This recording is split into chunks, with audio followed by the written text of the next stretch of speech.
If you're seeing the Epic Games error IIE1003, don't worry. In this video, I'll walk you through a simple step-by-step fix that can help resolve launcher issues, failed installs, and update problems. This is a great troubleshooting method because it covers both the launcher itself and your network settings, which are two of the most common causes behind this error. If this tutorial helps you out, make sure to hit the like button and subscribe for more quick tech fixes just like this. Now let's get straight into it. First, completely close the Epic Games launcher.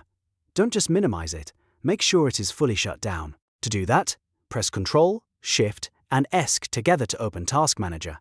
In the Processes tab, look for any active Epic Games Launcher tasks, and also check for Epic Web Helper if it's running in the background. Right-click each one and choose End Task. This step is important because leftover background processes can stop the launcher from refreshing properly or applying changes. Once everything related to Epic Games is closed, the next step is to reopen the launcher with administrator permissions. Find your Epic Games Launcher desktop shortcut, right-click it, and choose Run as Administrator. Running as admin gives the launcher the access it needs to complete repairs, verify files, and communicate properly with your system. If Windows asks for permission, click Yes and let it open.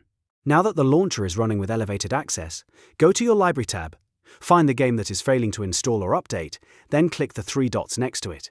From the menu, select Manage, and then click the Verify button next to Verify Files. This tells Epic Games to scan the game installation and repair any broken or missing files.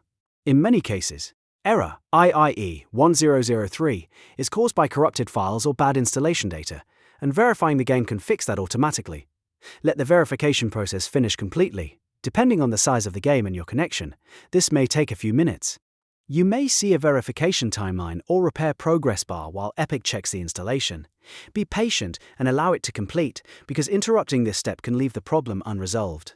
Once it finishes, test the game again and see if the error is gone. If the issue is still happening, the next thing we're going to do is refresh your DNS settings. This is a very useful step when Epic Games is having trouble connecting properly to its servers. Press the Windows key and R on your keyboard to open the Run box, type ncpa.cpl and press Enter. This opens your Network Connections window. In the list of adapters, right-click your current active connection, whether that's Wi-Fi or Ethernet, and choose Properties.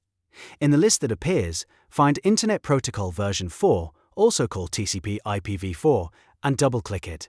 A new window will appear with your IP and DNS settings. Select Use the following DNS server addresses. In the Preferred DNS Server field, enter 8.8.8.8. In the Alternate DNS Server field, enter 8.8.4.4.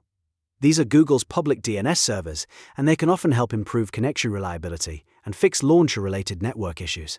After entering the values, click OK to save the IPv4 settings, and then click OK again to close the Adapter Properties window.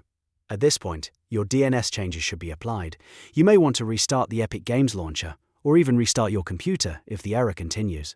After that, try launching or updating the game again, and check if error IIE1003 has been resolved. In many cases, combining the file verification step with the DNS update is enough to fix the issue.